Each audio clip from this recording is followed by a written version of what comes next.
Ségolène Aluni, Valentin Dunat. France Bleu Azur matin.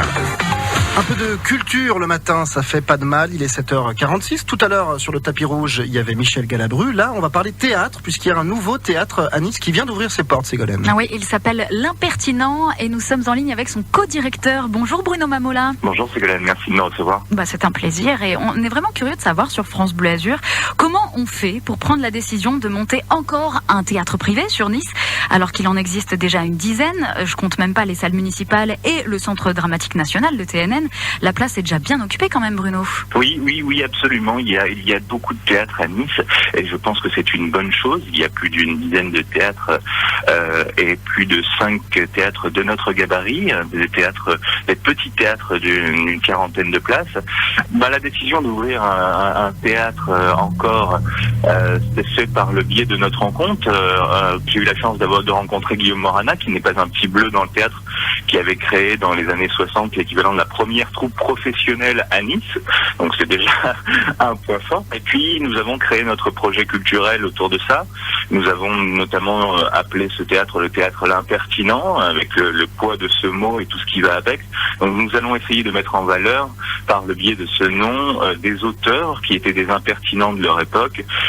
Et nous allons essayer de démontrer par nos productions à quel point cette impertinence a un côté contemporain, très moderne aujourd'hui, a une répercussion dans notre génération actuelle. D'accord, alors justement, c'est par ce biais-là que vous allez vous démarquer des autres théâtres, parce que c'est vrai que la majorité des théâtres privés dans le centre-ville niçois axent leur programmation sur les grosses comédies un peu potages qui ont notamment eu des succès déjà sur Paris pour mieux rentabiliser. Donc ça va pas être votre cas, Bruno? Ça ne va pas être notre cas. Non, effectivement, nous allons avoir dans notre programmation, là nous ouvrons sur Didier Van Kovlart avec les Noces de Sable. Nous avons le mois prochain un spectacle qui s'appelle Vivons heureux en attendant la mort, qui est un spectacle sur les textes de Pierre Desproges, ponctué par les caricatures de Charlie Hebdo. Vous pourrez y trouver notamment du Ionesco, de l'absurde, du Boris Vian. Donc c'est vrai que je pense que notre projet est légitime parce que il y a très peu de petits théâtres de notre gabarit qui est amené à faire des pièces d'aussi grosse envergure, des gros classiques comme ceci. Et il y a très peu de théâtres aussi qui ont un nom aussi original. Pour rebondir sur ce nom que vous avez donné donc à votre salle, est-ce que vous pensez que le théâtre aujourd'hui manque d'impertinence? C'est certain.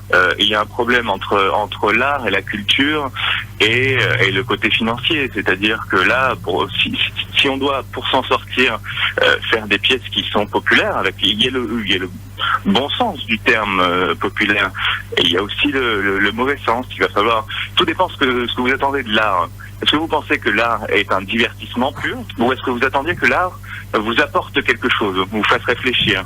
Nous pensons que justement l'art que nous voulons proposer est un peu un mélange des deux.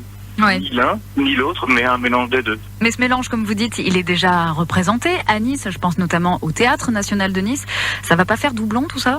Non, je ne pense pas, mais vous avez complètement raison. Oui, effectivement, nous soutenons l'énergie et le courage d'Irina Brouk.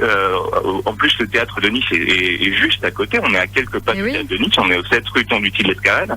Et je pense notamment, en plus, que le projet est cohérent parce que nous avons une toute petite salle d'une quarantaine de places et qu'il est très très rare de voir des classiques comme ça dans un tout petit lieu.